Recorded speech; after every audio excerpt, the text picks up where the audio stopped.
Welcome to another edition of the Flooring 101 podcast, and this is our 10th episode. So, thank you so much for joining us today, this morning, this evening, or at night. I'm Jason Jabbar, your host. I've spent the last 25 years in the retail flooring business, the last 10 as CEO of Jabbar's Carpet Outlet, located in Wichita, Kansas. We are a independently owned single store operation, but are one of the largest independent retailers in the United States. I also spent 8 years on the Shaw Dealer Council.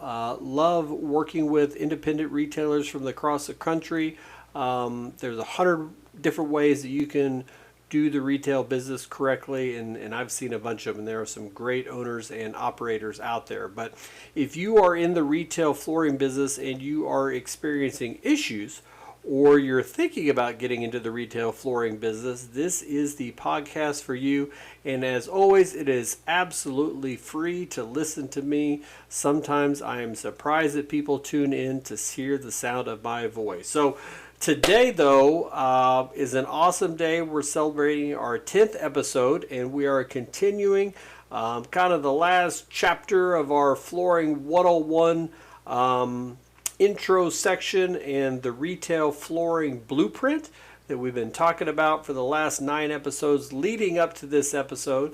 The last episode we talked about mapping your store's vision and income model, and today we'll specifically be discussing your first 90-day launch, your first 3 months, and what does that look like. So if you stick with us, if you listen to all the other episodes of our podcast, we are creating that blueprint for opening up your business or fixing your business. We're trying to put the systems involved to allow you to run a successful business. And if you stick with us, you're going to learn how to start, run, and scale a profitable flooring business through proven systems for sales, operations, and marketing. These are the same systems that I use in my business today. So let's get into it. Your first 90-day launch. We're going to be talking about 5 things today: a pre-opening timeline, a hiring order, soft opening strategy, a grand opening plan, and that first 90-day KPI target. So at the end of this episode, after we're all done, you should be able to ask yourself, do I have a written plan for my business that I can follow for 90 days? So at the end of the podcast, please let us know what you liked and what questions you might have. Remember, you can follow us on all of your favorite podcast locations, as well as Substack, Reddit, Facebook, LinkedIn, and Instagram. We're on all the different socials under that Flooring 101 banner. Plus, if you want to get one-on-one and really dive into bettering your business, you can go to jasonjabbar.com. You can book a free call. I would love to talk to you, but let's get into it. Your 90-day launch. The first 90 days of your flooring business are really going to set the tone for everything else that follows. Successes during this phase is not about speed.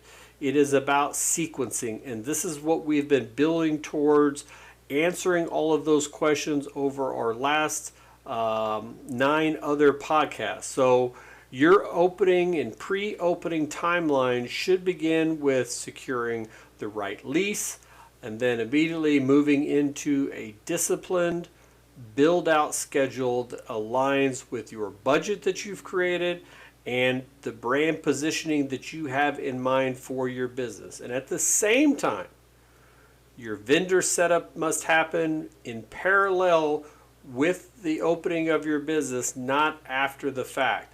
This includes establishing accounts, securing displays, building the inside, and confirming product availability. Delays in any of these areas can push back your opening and create unnecessary financial pressure that you don't need on your business when you are just trying to open it up. And strong operators treat the pre-opening phase not like a project plan, not a guessing game. Because if you fly by the seat of your pants in the first 90 days, You're going to be doing it the entire time you're in business if you're able to stay in business. I was a Boy Scout. I was an Eagle Scout. It is tattooed on my side. I believe in the motto. Their motto for scouting is be prepared. Plan ahead, plan accordingly, be ready to go, because everything is going to have to launch at the same time. So you've got to have it coordinated all together, and be having everyone moving in the same direction and set the tone off the bat, and it will set the tone for everything else that follows. So hiring during this stage should be equally intentional. We talked about earlier, don't hire too early, because one of the biggest mistakes new owners make is hiring too quickly or too heavily before your revenue is consistent. In most cases, we talked about it before, as the owner, you should probably lead the sales in the beginning.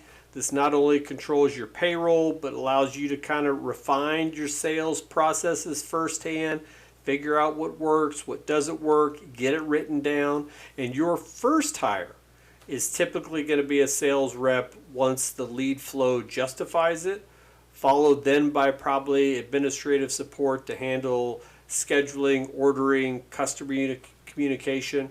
But every hire, and we talked about this in the last episode, every hire should solve a clear bottleneck, not an anticipated one. In early discipline in staffing protects cash flow and ensures that your team grows in alignment with the demand. Before a full-scale launch, kind of a soft opening is critical. This phase allows you to run some controlled jobs, test your systems, and identify breakdowns without the pressure of high-volume sales going on. They do it in the industry, the restaurant industry.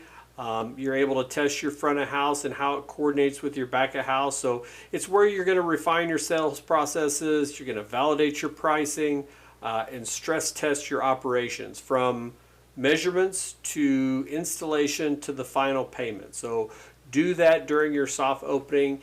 Mistakes are going to happen, and that's the point of a soft opening, because it's better to fix your issues early with a handful of jobs than to discover them at scale when you've got all kinds of jobs going and you have the same issue. Like, oh, well, if we would have done a soft opening, we would have caught this at that point. So a well-executed soft opening, it's going to build confidence, it's going to sharpen your systems, and it's going to prepare your business for consistent performance over and over again.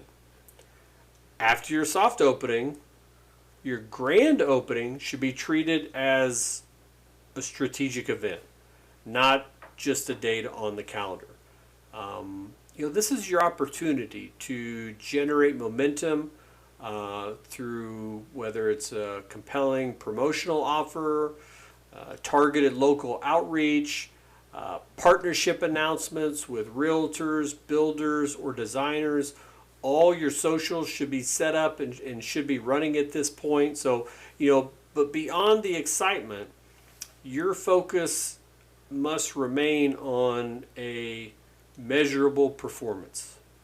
In the first 90 days, you should be tracking all the key metrics: lead volume, close rate, revenue, gross margin. Your ERP or CRM system should help you to do that. And these numbers are going to tell you whether your systems are working or need adjustment. Like if you simply just open your door, just start doing business, it may work for a little while, but that you can't sustain that long term. You need to be tracking those metrics and those key metrics. And I have 10 that I track every week. My sales manager has 10 more that he tracks every week. My operations manager, she has 10 more metrics that she tracks that are different from mine and different from my sales manager that she tracks every week. So, these numbers are going to tell you whether your systems are working or whether they need adjustment. Because A successful launch isn't defined by how busy you are.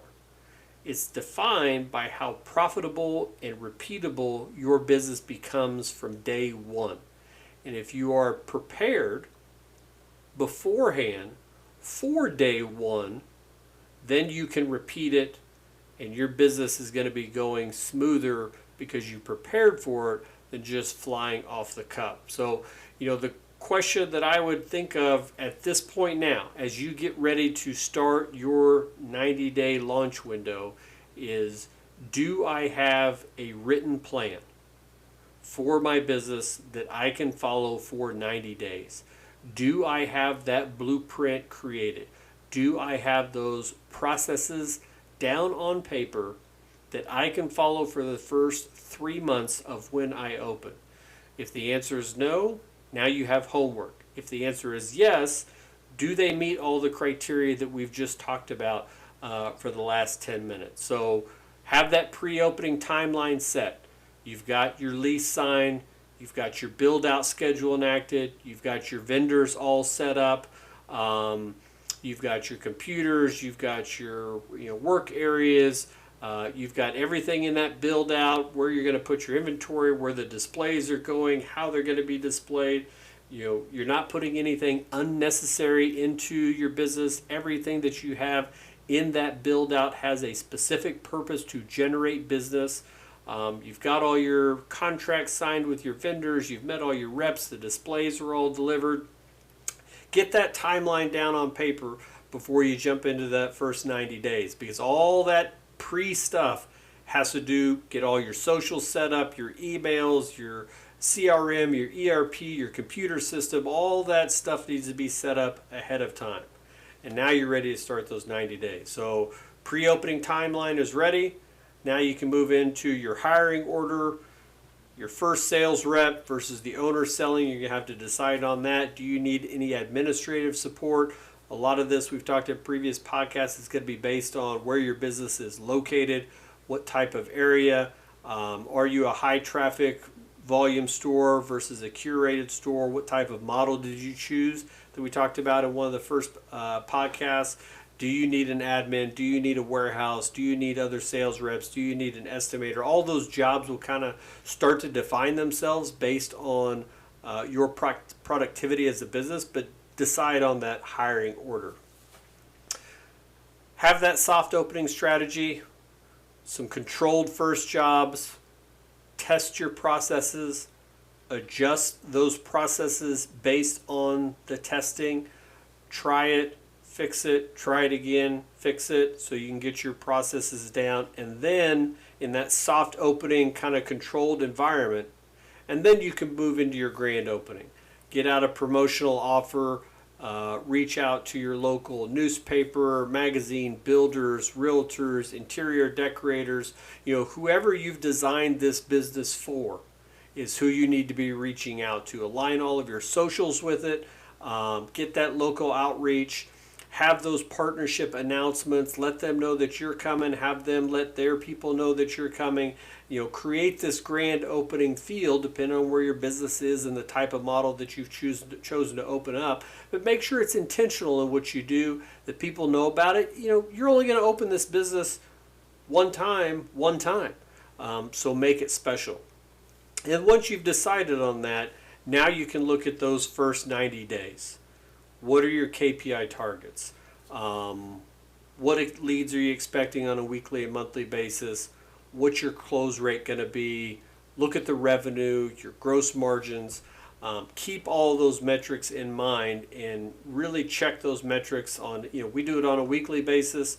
Whether you do it weekly, monthly, quarterly, biannually, make sure you're consistent and have those same metrics across all avenues of your business in order to be successful. So at the beginning of this, you might not have had a written plan that you could follow for 90 days. If you don't, sit down, create that 90-day plan that you can follow for the first 3 months.